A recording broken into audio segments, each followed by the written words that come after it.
Florida State is trending for a top defensive line recruit who could put the Noles in the top 10 of the national recruiting rankings.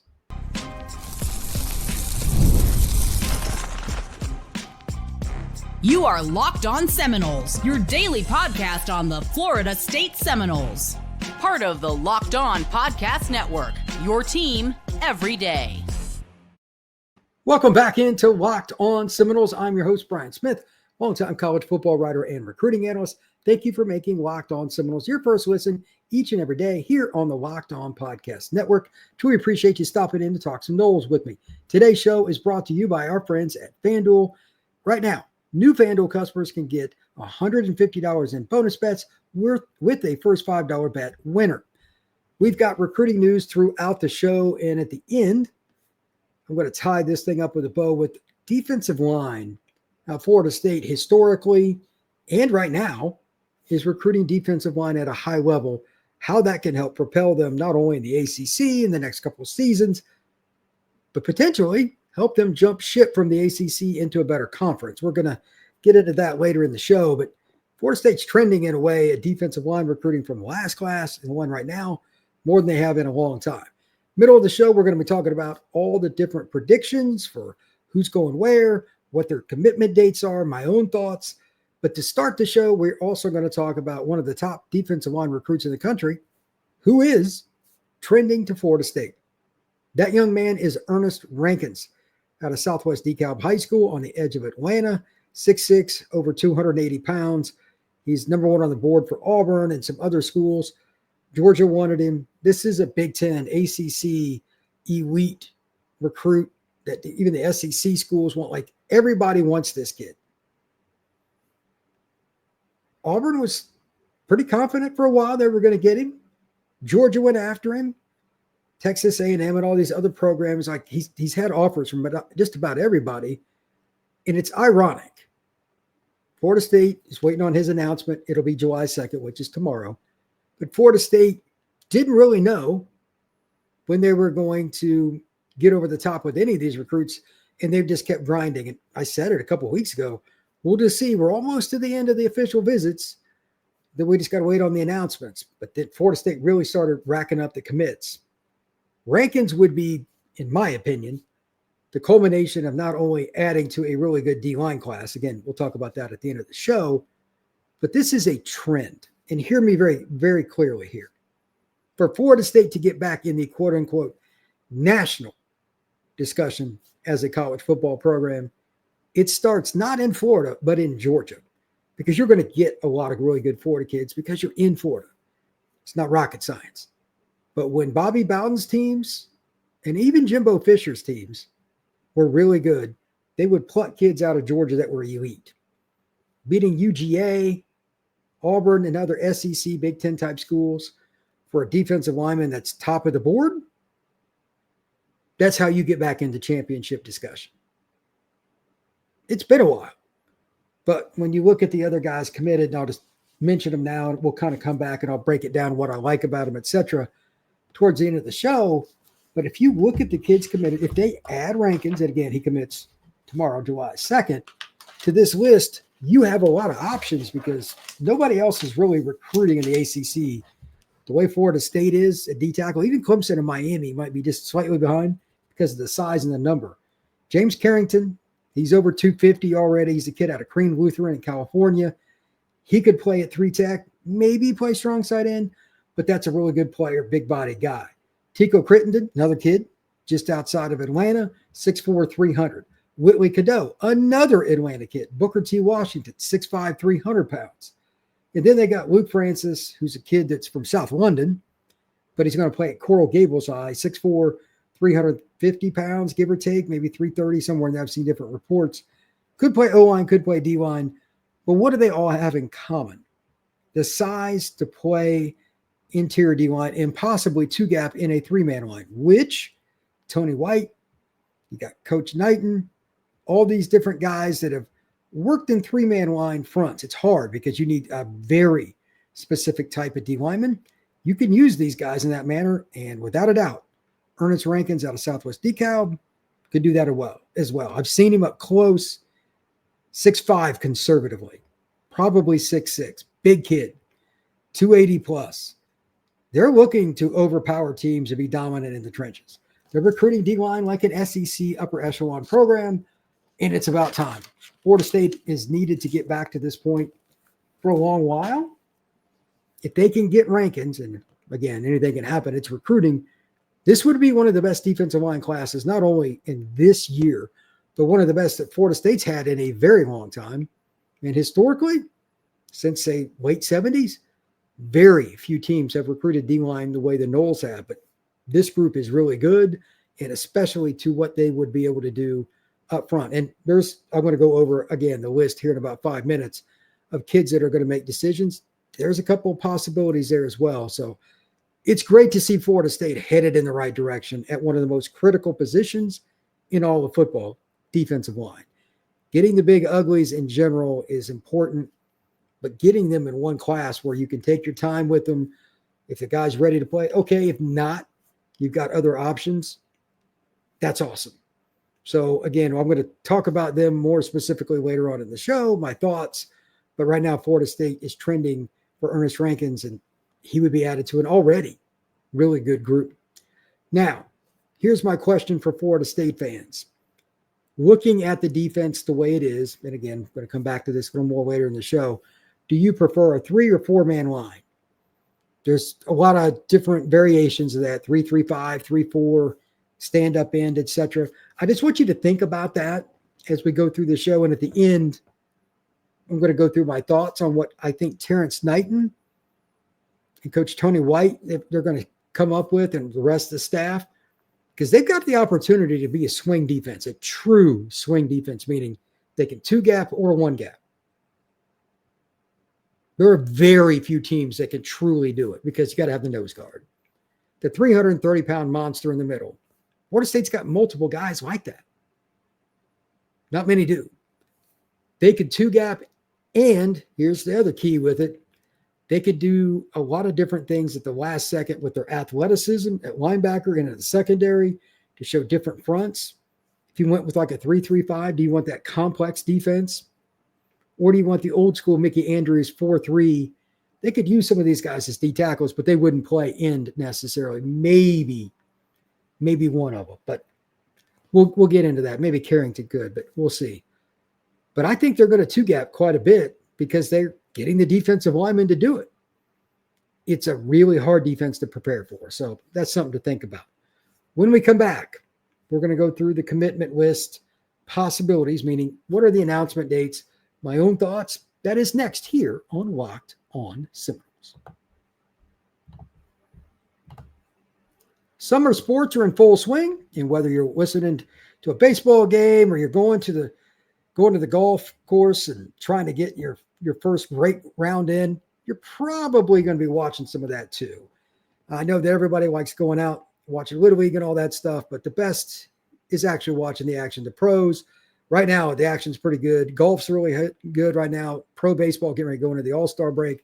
And FanDuel is the best way to make every game more exciting. Whether you're already following the action, why not make it a little more exciting with FanDuel? You can get on every game while your friends are getting burned at the beach. For me, it's about stuff like the Triple Crown. Aaron Judge actually has a shot at it. He's leading all of baseball with a 354 average, got 30 dingers. He's right there with RBIs and home runs. There could be at least one guy that gets 2 out of the 3 in the American League. Got Shohei Ohtani over with the Dodgers. He's a guy in the same kind of situation for home runs, maybe RBIs. It's a lot of fun to look at this long-term player props. If you're new to FanDuel, new customers can bet $5 and get $150 in bonus bets. Make every moment more with FanDuel, official sports betting partner of Major League Baseball.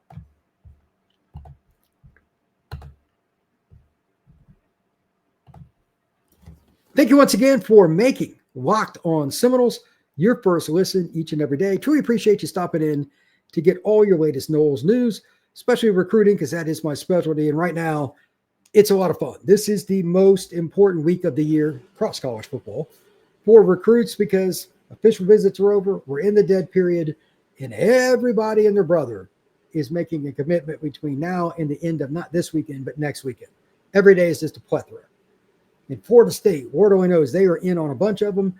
So let's run down the list, including, yes, another possible defensive lineman. Many think Florida State's going to get him, and I actually just watched his film. Chris Addison. He's out of the Northeast Louisiana area. He's from Winsboro, and small town football in Louisiana is really good. I don't know what it is about that state, but D lineman, it's crazy. Florida State's had their success there as well. He reminds me from a body frame type, not saying he's going to be successful, as Renard Wilson. He was from Columbia High School in Lake City, Florida, right there on I-10 as it connects with I-75. Just a powerful kid, plays stand-up end in high school, 250-ish. Renard Wilson was only about 215 when he came out of high school in 1994, but he quickly got up over 250 and ended up being a first-round pick at the Bengals. This kid's got a lot of vibes that I like. I'm surprised LSU's not after him. Really am. Michigan State and UCLA or a couple other schools that he visited. I like Florida State's chances. He's going to make a decision pretty soon. That would be a nice get to get a player with a lot of upside. He's got the frame, can play strong side in, possibly down the road, but he could be your big-bodied outside linebacker or a 4-3 end. Next, this is the one that I've talked about 100 times on the show. Chauncey Kennan. July 6th, he's going to make his decision. Now, here's the deal. Chauncey, a lot of people thought Georgia might get him. Some people thought that they might be in a scenario where one of the other schools, Florida or Miami, might, but he's a Florida State fan, and they've always been trending for a long time. He's going to announce this Saturday. If they can get him, then you start backing in to that area where you're getting elite players in the secondary as well, then you're really trending in a great spot. We'll see what happens with Chauncey Kennan, but barring something unforeseen, I think the Noles are a pretty good spot.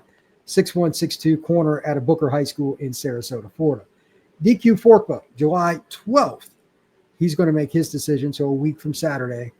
I've heard everything under the sun about him. Heard directly from him that he wasn't going to make a decision soon, and then a couple weeks later I see he's got a date for July 12th. Florida State, Florida, Michigan.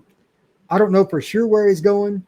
The most that I've heard is Florida, but I don't have a lot of confidence in that. I put like 2 out of 10. He just doesn't talk a lot. Nice kid, but just his list is long, and we'll see where it goes. But I'm going to guess Florida just based on what I've heard, but not directly from DQ. And Florida State's been after him for a long time. July 12th as well, Hezzy Kent, tight end, offensive lineman. I'm not sure how Florida State's going to view him. Depends on how it goes. But out of Brunswick, Georgia, just north of Jacksonville a little bit. This is a kid that Miami and Florida State have all battled for. 6'5", 280, really big kid. Wants to play tight end. I'm not sure he's going to be able to do that. I think he'll end up at Florida. Don't know. Florida State's still involved. Miami went after him. But the most vibe I've heard, again, has been the Gators. Not sure if that's going to work out for Florida State or not, but I don't know him personally, so I don't have a lot of insight there. Rodney Colton out of Noonan, Georgia, another July 12th decision. FSU or Ole Miss? One of the best linebackers in the South. I think he would be a steal. Plays at a program that's been pretty successful with producing players. I think this is another great sign. Noonan, for those that don't know, maybe 25 minutes south of the Atlanta airport, something like that. Good program, good area. Florida State's doing some serious work in the Peach State. And Noonan, again, that's where he plays at. Decision date is July 12th. Deron Parks, offensive lineman at a Cardinal Mooney, kid that I know, plays in Sarasota, Florida. I'm not sure what the date is. I keep hearing different things about if he's going to make a decision soon. Auburn's been the program that I know, just from a face-to-face conversation, that made an impression early. Ohio State's had him up and several other programs. Is he a guy that's going to ascend to being an Ohio State commit? They've got several linemen. I doubt it. I don't know if he's a take there now because they kind of filled up. I'm not sure, but he did take the visit to my knowledge. Auburn, they need linemen. I guarantee you they would take him, and Florida State does as well. I don't know where that stands. I haven't talked to the big guy in a while. Dron's a great kid, but that'd be a really big pickup for FSU. I think he would start out at guard and eventually move his way into tackle after he reshaped his body. He's got good feet. Keon Chapman, kid that's a big-bodied receiver, 6'3", 180 or so. He's from Jackson, Alabama. Some of the other kids at that program, they're going to UNC. The quarterback's probably going to South Carolina. I don't know if Florida State has much of a shot there. I've heard UNC, but we'll see. Florida State's still in the mix. Don't know the date yet.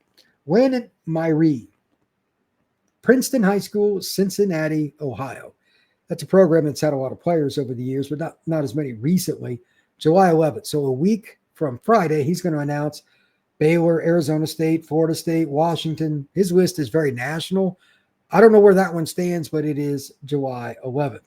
We also have to talk about the other thing that is going on right now, and that's just kind of the surprises. Kids changing their dates, moving them up, moving them back. Full stop on anybody saying that there's not going to be at least one. I'd say 1, 2, 3. We got like 7 or 8. At least one of the kids that I just set a date on. Yeah, full stop. One of them will change their date. For instance, Derek Cooper told me the other day he was going to announce July 12th. Florida State's had him on campus multiple times. Elite recruit. But then he just changed it out of the blue. Put a post out on social media. Needs more time. So don't automatically expect everybody to follow through with these. There's a lot of pressure on these kids to make decisions. So we'll see. Also, I don't know much about the kid. I haven't seen anything. This happened right before I went and made this podcast, before it aired. 2027, not 26, tight end Connor Wynn out of Bartram Trail. It's on the south edge of Jacksonville, Florida. Has committed to the Noles. 2027 prospect. 235 pounds, 6'3". Connor Wynn will be a Florida State Seminole. I need to go see him play or scout him a little bit, but I haven't had a chance yet. Just wanted to announce it. When we come back, I want to talk about Florida State's D-line haul, why I think the defense could be trending more towards a two-gap scheme, at least in part, because of who they've got committed and possibly adding Earnest Rankins. That's next here on Locked on Seminoles.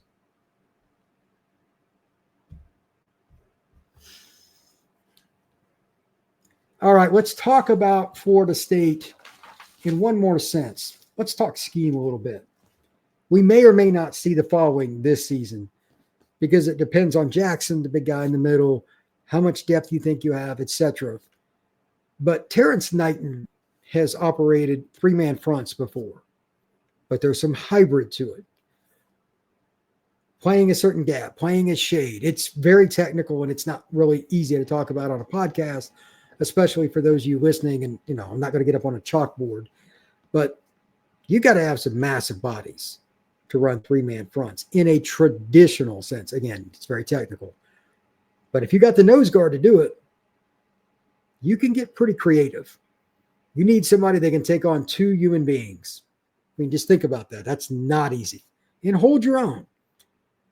Not everybody wants to take on that responsibility. It's very difficult. You're not going to make many tackles, being kind, but you're the most important guy on the defense. Well, if they get Earnest Rankins, he could probably play it. He's 6'6", 285. I think he would be a strong side end in a 3-4 line or a 3-3-5. You've also got Whitley Cadeau, that's roughly 300 pounds, and Tico Crittenden, which is 300 pounds. That alone gives you a chance. And they've recruited the last few years at D-tackle pretty well. Does Florida State go to the point where they run it more than they run 4-3 or 4-2-5? That's probably more adept. I don't know. But when the other team doesn't know as well, that's an advantage for the Noles. When you can put the same personnel on the field, one play, use a four-man technique, same personnel on the next down, and then you switch into something else, that will mess with the offensive lineman, the quarterback, and everybody else. You are in a better position to create havoc by just doing what you do. That is the advantage of recruiting big, dominant defensive linemen. There's just no substitute. It's the one position you really can't take a lot of guys from other spots and move them there. The mentality, the natural girth to be 315, 320 minimum and still be able to move. Just not a lot of people can do that. Florida State's got multiple 300-pounders in this class. They could end up, potentially speaking, with three guys or possibly four at 300 pounds, depending on if they get Earnest Rankins and if he gains a little weight, all in the same class, 300 pounds. That would be very good for Florida State because they're not just taking schmucks. These kids can play. I've seen film. Let's see what happens. But if they get Rankins, I'm very excited about the schematical advantage that's going to give Tony White and his whole crew. It's not easy to defend those guys. And when you can rotate them and keep them fresh, plus rotate them and change from a 4-man or a 3-man front, that's just a blast. Unless you're the other team's offensive line or the poor running back that gets a 300-pounder in his face because the O-linemen were confused by the scheme. Tony White can scheme it up. That's been proven for years. Now he's at Florida State where he can get more guys like this.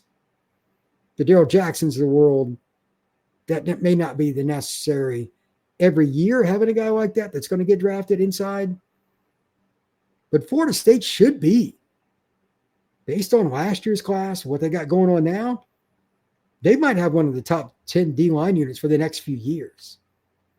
That changes your defense. It's going to change your win-loss total. That's going to change your trajectory as a program. And for me, it's just a lot of fun. I love the technical stuff up front, and it's not for everybody. But I just urge Florida State fans to understand, like, this isn't checkers here. This is chess. They're trying to go out, not just get good players, but they're getting guys that can do multiple things. Again, except for Miami and to some extent Clemson, they run more traditional fronts for the most part. Nobody else in the ACC is recruiting like this at high school D linemen, not even the same stratosphere. Curious if North Carolina will get to that point. They haven't yet this year. Florida State could ascend that pretty quick. They got to figure out quarterback. I get that. But I think this defense starting in 26, this year, I don't know. It's year one. Full stop. We need to see what happens because, new scheme. We'll just see if the kids have absorbed it properly. But start next year with the depth with this class coming in and with the D-line class they had last year and just the holdovers and whatnot, doing a good job in the portal. Why shouldn't Florida State have the expectation in 2026 and beyond to not be a top 20 defense bare minimum? Not just, it could happen. Like that should be the low end of the expectation. Here are a couple questions I have about that and just overall. Will they play more 3-3-5 or 4-2-5? Just open-ended. Comment down below because, again, they're going to get 300-pounders, maybe 4 in this class. It's pretty crazy. I think they're trending more towards the 3-man line. But, again, they're getting some athletes. They might play a 300-pounder at strong side end in a 3-man front, depending on the opponent. They're going to play with some people from a mental standpoint because the same group's going to play 4 and 3-man. That's my opinion. I'll be shocked if they don't. Too many good athletes combined with the history of Coach White. I think they're going to have some fun with this. The hybrid defense. What do I mean by that? Georgia runs a variation of what they used to run with a true 3-man line. And I think that's where Florida State's kind of at. They'll shade a little this way or that way. They're just trying to create piles and make it difficult for you to run the football. Will they run it a lot? I don't know. It depends on the development of the nose guard and how they want to use that. Are they going to 2-gap constantly? I think Florida State will be more aggressive. But yes, I think there will be a hybrid. Georgia really doesn't attack the same way. They just over-talent people and over-mass people. And they play a 2-layer defense. Linebackers sit and wait and then attack gaps. Florida State might do a little of both. I think it'll be a hybrid, but I think they'll be more aggressive than Georgia. But the base may look similar. Do they want bigger linebackers now? I don't know where Florida State linebacker recruiting is headed, but do the Noles want bigger linebackers if they're going to play some 3-man? If you're going to be exposed, if the guards are not going to have a D lineman directly in front of them, your linebackers are exposed a little bit. Just going to throw it out there. It's possible over the next 2-3 classes, you could see FSU get at least one bigger linebacker in every class to be the Mike or to be a guy that's just a natural inside linebacker, kind of a traditional thumper. That wouldn't surprise me. Finally, what will the ideal defensive ends be? This is the hardest one by a million miles. stand-up end? You're going to play more in the dirt? Does that player have an option just based on his comfort level? Is he going to drop into the flat very much? These are all questions that I need to literally, I don't like speculating on this. I need to watch it this fall for Florida State before I really comment. Everybody runs the outside linebacker / weak side end spot a little different with a hybrid D. They stood up a few guys at Nebraska. I would assume that's what Williams is going to do, but I don't know. And if they get really comfy and are having success with 2 D ends, more traditional Bobby Bowden era, maybe they get us ride with what's hot. And even though they're listed as outside linebackers, those guys are really D ends because they're playing downhill, helmet pointed towards the quarterback. I'm cool with that too. But whatever they do, those D ends, you'll see some guys that are a little smaller. But overall, I think FSU is going to go for the 240 and up guys because they got to be able to play a little bit of power football, setting the edge too. When it's a run play, even if it's 3rd and 8, if they run draw, you got to be able to set that edge. We'll see if Florida State's capable or not to consistently do that with bigger players, but you got to find some dudes to come off the edge. And Addison, one of the guys I talked about earlier from Louisiana, would be a starting point. But I think in the next class, Florida State's got to hit the home run with defensive end. For what it's worth, I recently heard Trenton Henderson is now trending towards LSU, not Florida. So that's at least good news. You're not going to get him. I'd prefer he didn't go to Gainesville. Thank you once again for making Locked On Seminoles your first listen each and every day. Truly appreciate you stopping in to talk some Noles with me. Hit that like, hit that subscribe, share this podcast. Please comment down below. And if you're on any form of a downloaded podcast, Podbean, Apple, Spotify, or anywhere else, please comment and give us a 5-star review. This has been Locked On Seminoles.